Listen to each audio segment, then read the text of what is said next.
What's going on, everybody? The Allen Rex TV back with another video. So when I do my videos, bro, I don't want it to seem like I'm working a 9 to 5. I don't want it to seem like it's a job. So I'm gonna talk about topics that I really enjoy talking about. And I'm loving that LeBron James is losing, suffering on this Los Angeles Lakers team. Because I'll take that back. I'm not going to say I've never been a fan of LeBron James.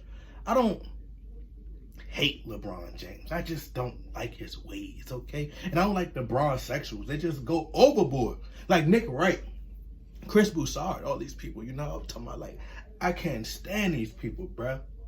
Right? LeBron James will go down as the worst player in NBA history, the most overhyped player in NBA history, if he fails to lift this current Lakers team to at least the play-in tournament. I mean, everybody loves to mention how they love to mention how Kobe Bryant couldn't win with Dwight Howard, and Kobe Bryant they like to bring up the Steve Nash. Like today they said that on First Days First with Nick Wright and Chris Broussard and all these guys, he says that this current Lakers team is the worst team in Laker history, which is a total full-on lie, because it's clear that Nick Wright is just a Bron-sexual. He's a bandwagon type of fan. Just hop on the train. Just hop on the bandwagon, because clearly he doesn't understand Laker history. He doesn't understand that the Lakers were trash in 2014, 2015, 2016, and 2017, right? We have been absolute garbage.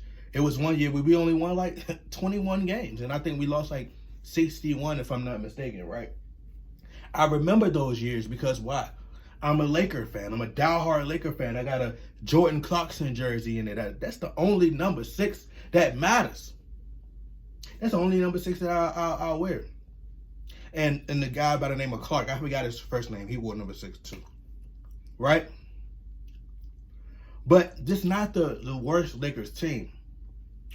They're painting the narrative as this is the worst Laker team in NBA history, because this is the team that they constructed a team that LeBron James couldn't win with.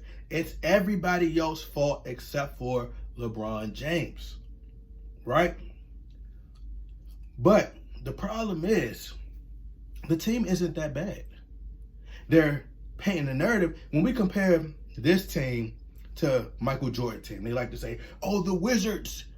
It didn't hurt Michael Jordan's legacy when he played for the Wizards his last 2 seasons, for those 2 seasons, and blah, blah, blah, right?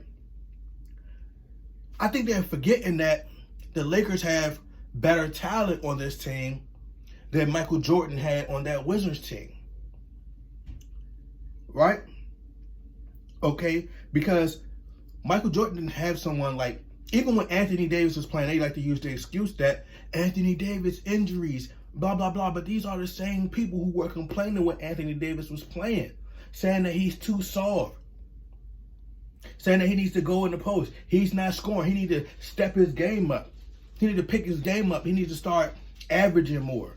Remember Shaq criticized Anthony Davis in the beginning of the season, saying that Anthony Davis needs to dominate. He needs to be a better big man. LeBron James needs that second scorer if they want to win.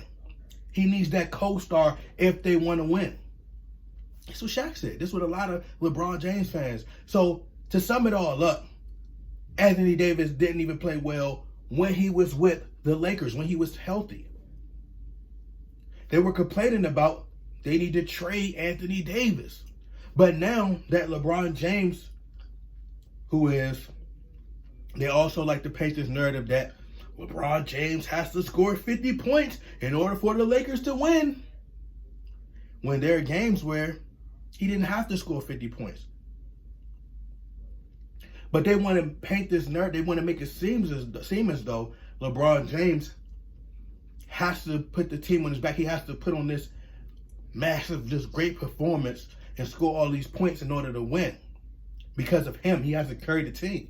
And they're saying that, oh, he's 37. How is he supposed to carry a team? I just heard Nick Wright say this. Nick Wright says, well, LeBron James, you're expecting him at 37. This is the same talking point that all LeBron sexuals run with. How are you supposed to carry a team at 37? So he can score all these points at 37. He's playing like he is in his prime. So he could play like he is in his prime, but he can't carry a team. He has enough energy to score all these points and break these scoring titles, to get the scoring titles and to average all these points. Got all this energy, but he doesn't have enough energy to carry a team. Doesn't make sense. Delusional fans. They don't even understand the dumb things that they say. And then when we talk about, they always like to mention, oh, well, LeBron James just brought you the title in 2020.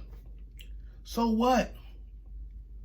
And then he wanted to use this, oh, well, if I were this Nick Wright, and he gets so bothered and gets so triggered when it comes to when somebody's highlighting something about LeBron James.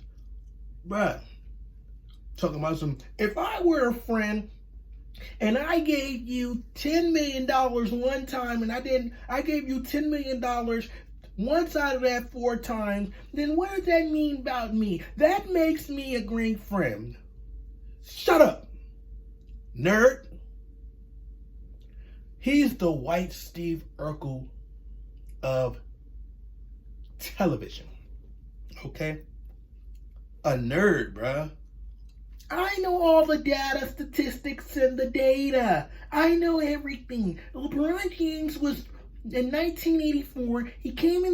He was born, and then Michael Jordan, and then LeBron James was born, and he came into the league, was drafted in 2013. Bruh, Nick Wright is just annoying. LeBron fan base is obnoxious. They are so annoying, bro. Like, they are irritating. Right? But the fact of the matter is this.